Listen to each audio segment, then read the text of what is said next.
दोस्तों नमस्कार, स्वागत है एक बार फिर से आज की बड़ी और ताजा खबरों में। आपको बता दें कि मोदी सरकार को अब पूर्व सैनिकों की कड़ी चेतावनी। बोले तीनों कृषि बिल वापस नहीं लिए तो आने वाले दिनों में कारगिल योद्धा घेरेंगे संसद। वहीं नरेश टिकैत की सरकार को कड़ी चेतावनी। बोले ट्रैक्टर ट्रॉली समेत गणतंत्र दिवस परेड में शामिल होंगे किसान। वहीं किसानों का मुद्दा और बंगाल पर नजर। पीएम मोदी ने यूं साधा ममता बनर्जी पर निशाना। वहीं पीएम मोदी के वार पर ममता बनर्जी का तगड़ा पलटवार। बोली प्रधानमंत्री लोगों को कर रहे गुमराह। वहीं पीएम मोदी की बात से भी नहीं पसीजे आंदोलनकारी किसान।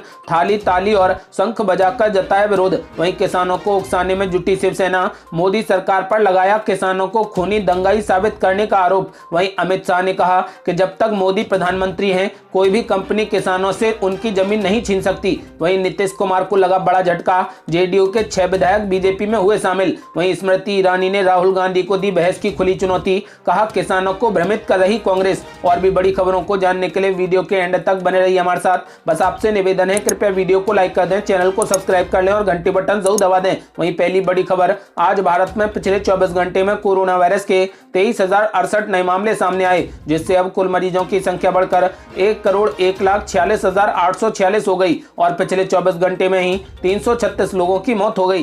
बड़ी खबर, मोदी सरकार को अब पूर्व सैनिकों की कड़ी चेतावनी। बोले तीनों कृषि बिल वापस नहीं लिए तो आने वाले दिनों में कारगिल योद्धा घेरेंगे संसद। जी आपको बता दें कि किसान आंदोलन को अब लगभग 1 महीना पूरा हो गया और किसान राजधानी दिल्ली के बॉर्डर पर अपनी मांगों को लेकर डटे हुए हैं, लेकिन ना तो सरकार और ना ही किसान किसी भी बात पर समझौते को तैयार हैं। ऐसे में पूर्व सैनिक भी अब किसानों के समर्थन में उतर आए हैं। गाजीपुर बॉर्डर की बात करें तो पिछले 10 दिनों से पूर्व सैनिक अनुराग लठवाल गाजीपुर बॉर्डर पर किसानों के समर्थन में डटे हैं। आपको बता दें कि वह वेटरन्स इंडिया नामक पूर्व सैनिकों के संगठन से जुड़े हैं और इस संगठन में राष्ट्रीय संयुक्त सचिव हैं। उनका कहना है कि मोदी सरकार को किसानों की सभी मांगे मान लेनी चाहिए और इन तीनों काले कानूनों को रद्द कर देना चाहिए। अगर ऐसा नहीं होता है तो आने वाले दिनों में देश के पूर्व सैनिक संसद का घेराव करेंगे।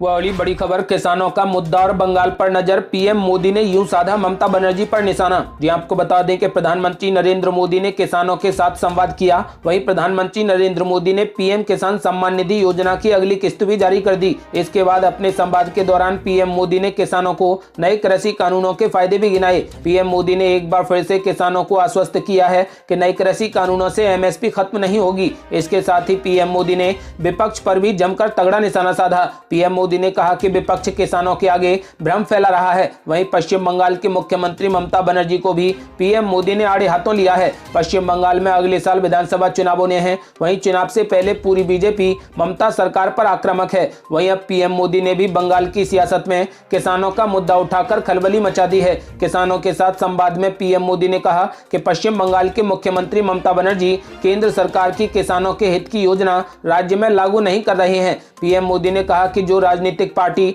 पश्चिम बंगाल में किसानों के हित के बारे में कुछ नहीं कहती, वो पार्टी दिल्ली के लोगों को परेशान करने में लगी है। आपको बता दें कि ममता बनर्जी पर निशाना साधते हुए पीएम मोदी ने कहा कि स्वार्थ की राजनीति करने वालों को जनता देख रही है। ये देश की अर्थनीति को बर्बाद की कगार पर पहुंचा रहे हैं। जो लोग पश्चिम बंगाल में सालों तक राज करते थे, एक ऐसी राजनीतिक विचारधारा के कारण उन्होंने बंगाल को कहां से कहां लाकर खड़ा कर दिया है। पीएम मोदी ने कहा कि मुख्यमंत्री ममता बनर्जी के पिछले 15 सालों के भाषण सुने तो मालूम होगा कि इस विचारधारा ने पश्चिम बंगाल को कितना बर्बाद कर दिया है। अगली बड़ी खबर, पीएम नरेंद्र मोदी के वार पर ममता बनर्जी ने किया तगड़ा पलटवार। बोली प्रधानमंत्री लोगों को कर रहे गुमराह। जी आपको बता दें कि ममता बनर्जी ने पीएम नरेंद्र मोदी के आरोपों पर कहा कि मोदी सरकार ने पश्चिम बंगाल के लिए कुछ भी नहीं किया है। मुख्यमंत्री ने कहा कि प्रधानमंत्री मोदी ने पीएम किसान सम्मान निधि योजना पर आधा सच बोलकर लोगों को गुमराह करने की कोशिश की है। उन्होंने किसानों के मुद्दे को सुलझाने के बजाय टीवी पर सिर्फ चिंता व्यक्त की है। उन्होंने कहा कि तथ्य ये है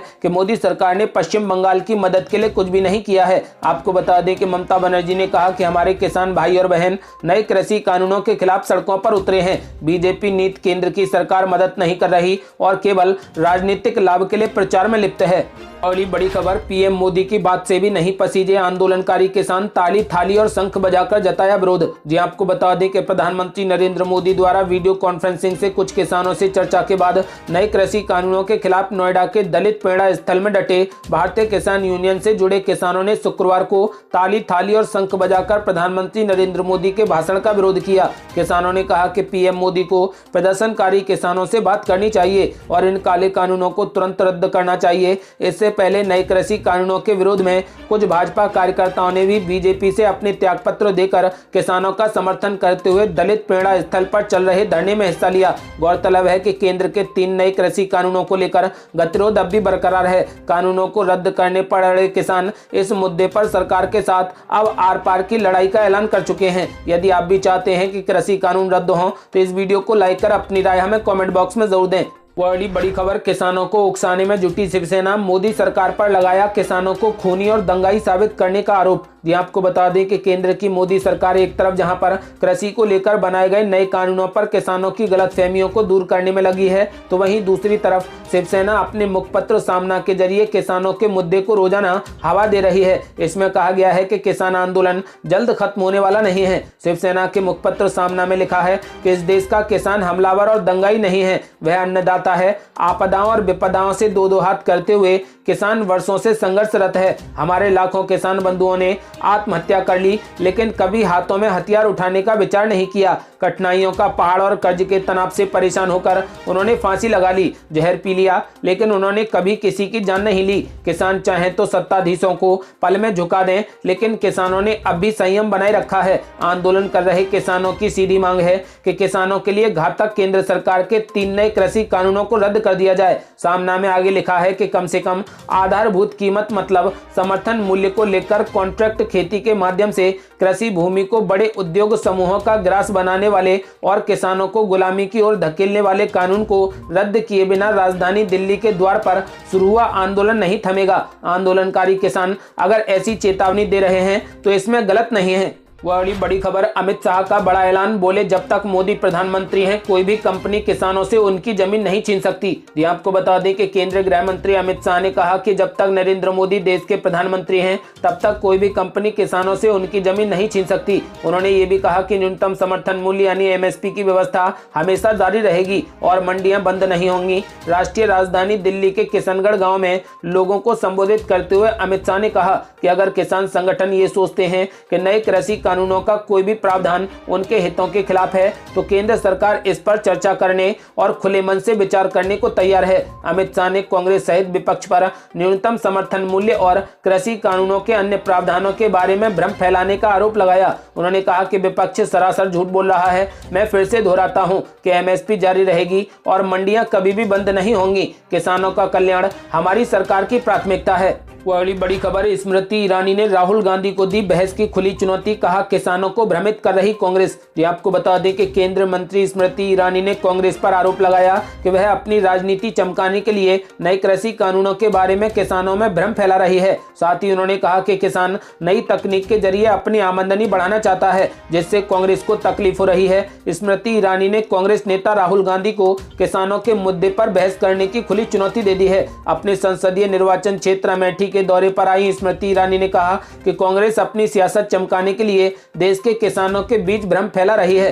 कांग्रेस नए कृषि कानूनों के बारे में ये झूठ बोल रही है कि सरकार न्यूनतम समर्थन मूल्य की व्यवस्था और मंडियों को समाप्त कर रही है, जबकि ऐसा बिल्कुल भी नहीं है। केंद्रीय मंत्री ने कहा कि देश के किसान कृषि की आधुनिक तकनीक अपनाकर अपनी आमदनी बढ़ाना चाहते हैं, लेकिन कांग्रेस को इससे तकलीफ हो रही है। कांग्रेस नेता राहुल गांधी को उन्होंने किसानों के मुद्दे पर खुली बहस की चुनौती दी है। बड़ी खबर, नीतीश कुमार को लगा बड़ा झटका, जेडीयू के 6 विधायक बीजेपी में हुए शामिल। जी आपको बता दें कि बिहार के मुख्यमंत्री नीतीश कुमार को बड़ा झटका लगा है और उनकी पार्टी के 6 विधायक भारतीय जनता पार्टी में शामिल हो गए हैं। अरुणाचल प्रदेश में जेडीयू के 7 में से 6 विधायकों ने पार्टी छोड़ बीजेपी का दामन थाम लिया। अरुणाचल प्रदेश विधानसभा ने बुलेटिन जारी कर इस बात की जानकारी दी है।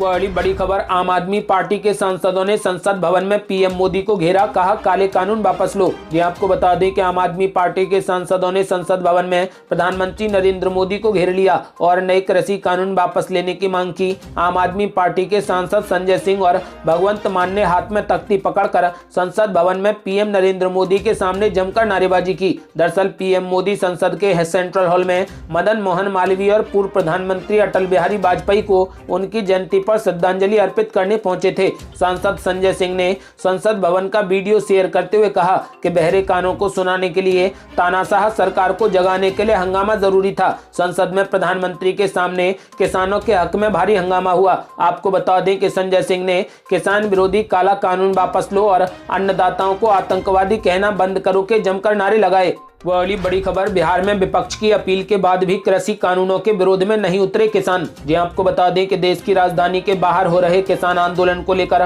बिहार विधानसभा में विपक्ष के नेता तेज रफ्तार तेजस्वी यादव बिहार के किसानों से किसान आंदोलन का समर्थन करने की अपील कर चुके हैं, लेकिन अब तक बिहार के किसान इस आंदोलन को लेकर सड़कों पर नहीं उतरे हैं। बिहार में विपक्षी दल इस आंदोलन के जरिए भले ही सड़कों पर दिखाई दिए, लेकिन विपक्ष की मुहिम किसान आंदोलन के जरिए सरकार पर दबाव नहीं बना पाई। इसके विपक्ष में टकराव देखने को मिला है। ये थी अब तक की बेहद बड़ी खबरें। यदि आप भी चाहते हैं कि कृषि कानून जल्द से जल्द रद्द कर दिए जाएं, तो इस वीडियो को लाइक कर अपनी राय हमें कमेंट बॉक्स में जरूर दें। यदि आपने अभी तक हमारे चैनल को सब्सक्राइब नहीं किया है तो कृपया चैनल को सब्सक्राइब कर घंटी बटन जरूर दबा दें। जल्दी मिलते हैं बड़ी अपडेट के साथ, तब तक के लिए जय हिंद, जय भारत।